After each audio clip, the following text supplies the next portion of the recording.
Hey guys, what's up? Arch Crusader here. Today I will be bringing you the second installment in my alt making series. This will be Creation to Cave Horrors. So why do cave horrors? The most obvious reason is because it's very AFK and it has actually very low requirements.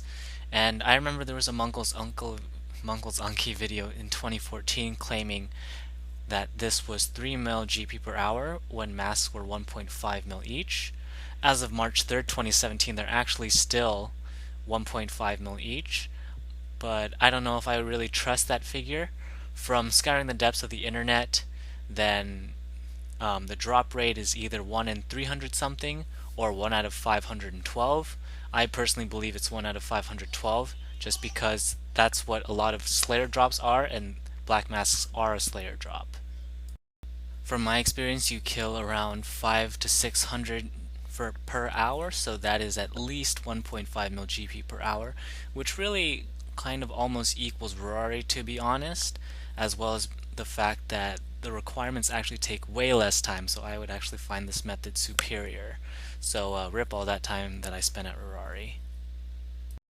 So this is the general overview of all of the requirements, the main requirements being cabin fever and 58 Slayer in order to actually kill them. However, all of the quests that you see and all of the level requirements that you see are either very recommended in order to get your levels up faster at lower levels, or they're just prerequisites for the main quest that you need, so you have to get them anyways. And I'll go over in a little bit more detail of how I would approach and what order I would do this in, but for now my thesis is that getting an alt from creation to cave horrors only takes around 30 hours. So starting off, I'd highly recommend that you do the Circus distraction and diversion very early. You can do this at any level, and the amount of XP that you're gonna get is very RNG based, but as you can see by the XP drops, if you're getting this at level 1, that's a shit ton of levels really quick, and you can do this for magic, ranged, and agility. After you've done the Circus, from here, then you want to go to the Birth of Lodestone, travel northwest as I do, and kill the troll, what are they called? Troll brutes or troll shamans here. You're going to be doing this for magic and ranged because you need it for a quest requirement. Magic because I believe magic is faster to level up at lower levels, because of it, later on we're going to be superheating. So you're going to be doing it for both anyway, so stay here until level 30 in both. So I forgot to mention this before, but aggression potions are really great for making this very AFK for yourself. So after you've hit level 30, then you want to go northwest of the Canifest Lodestone and kill the ghouls here. Again, aggression potions are your friend. If you do bother to do the Dwarf Multi-Cannon quest, then you can actually skip the range training itself and then just get a lot of your early ranged XP just from the cannonballs. Although it is a little bit of effort to do the quest, I would personally just do the range manually. Although if you are thinking of doing something else with your alt later in life, then you might as well do quests earlier than later. So after you hit level 43 magic and then you finished up your range, then I would recommend that you just do the Knight Sword for levels 1 through 17 smithing, and then do superheating until level 50 smithing, so just doing your best ore, iron, and then silver, then gold. I'm doing corrupted here in this clip, obviously it doesn't matter what I'm doing, you know what superheating is. And then you're gonna do around 5400 superheats, which will get you to around 62, 63-ish magic. So again, you don't have to do family crest quests if you don't want to. I just believe it's a big hassle for no reason. And then you're gonna be doing extra superheating anyways, so the time, there isn't really any amount of time that you're saving from doing the quest for Goldsmith Gauntlets. So you're going to need level 45 crafting. Probably the easiest way to do this is to go to a clan citadel and skill at a loom. If you don't have this, or you just don't want to, then you can blow glass from levels 1 through 20, and then from levels 20 to 45 just cut sapphires. That should be done super quick. You're going to need level 28 cooking if you use a Chef's Delight for a boost later on, or just get to level 30 cooking, to be honest. easiest way to do so, I think, is again to do it at a citadel, because citadel is really fast at low levels.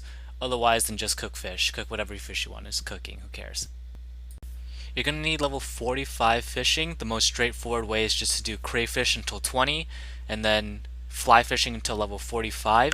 It's up to you how many quests you want to do for the future, so you can do Beneath Cursed Tides in order to do the giant oyster, which really helps with your fishing and farming, obviously, but that is for later in life in your alt's career, so up to you whether you want the hassle of doing extra quests.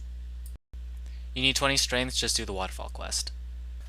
You're going to need level 42 agility. Starting off, then you definitely want to do the Stolen Hearts, Diamond in the Rough, and Icthlin's Little Helper quests because they have no agility requirements. They give agility XP as a quest reward, so no reason to train at level 1. That should get you at least into the 10s. I think you end up at around like 12 or 15, something like that. But I would also highly recommend that you do the Tree Gnome Village and the Grand Tree quests because of the quest experience rewards that you get from it.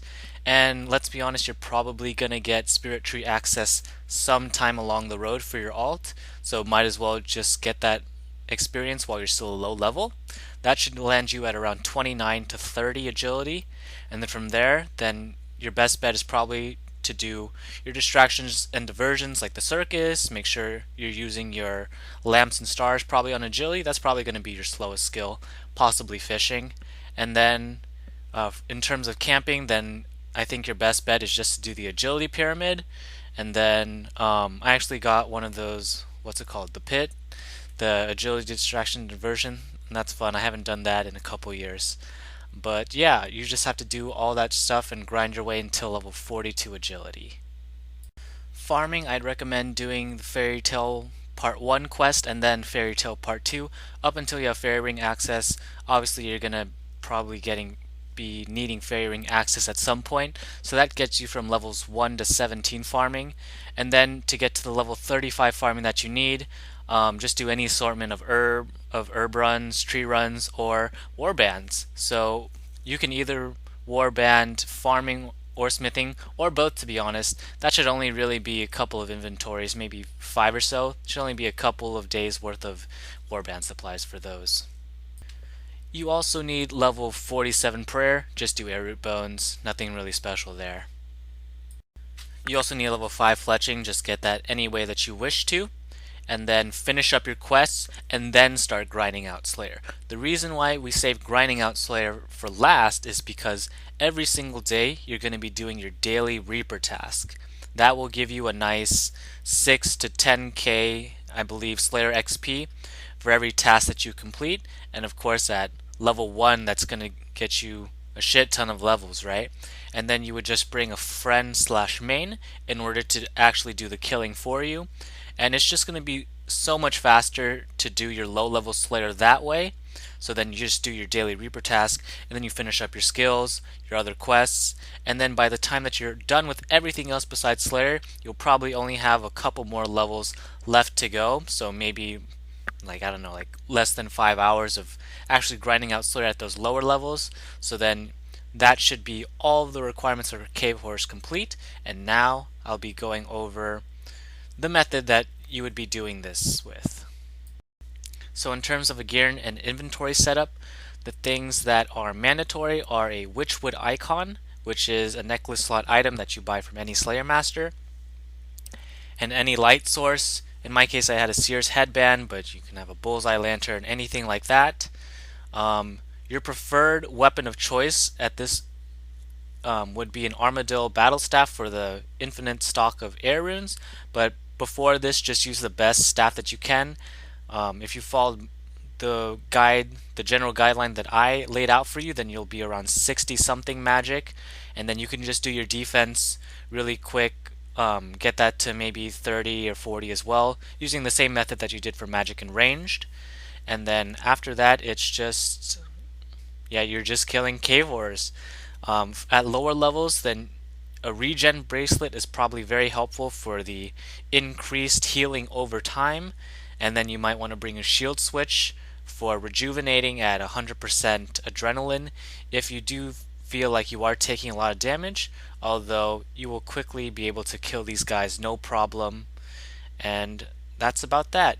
I So again, you kill around 5 to 600 per hour when you're going very AFK. And obviously I have Corruption Blast 2, which probably increases a little bit, but probably not too much. Well, I mean, I'm also level 99, and in the example I was using a Nox staff, but I think at lower levels you should still be getting around 500 kills per hour AFK. And yeah, so assuming a drop rate of 1 out of 512, which I believe it is because again that's the drop rate for Slayer items, then that's at least 1.5 mil GP per hour. Assuming a drop rate of 1 out of 300 something, 1 out of 350, which is also a number that I've seen on the forum slash Reddit, then that's almost 2 masks per hour, so that's almost 3 mil GP per hour. And considering that this only takes around 30 to 35 hours or so to set up, cave horrors are really good, man. And that's the video, so hope you liked it. So like this video if you liked it, comment with any comments, subscribe for more content, and as always, stay fishing, my friends.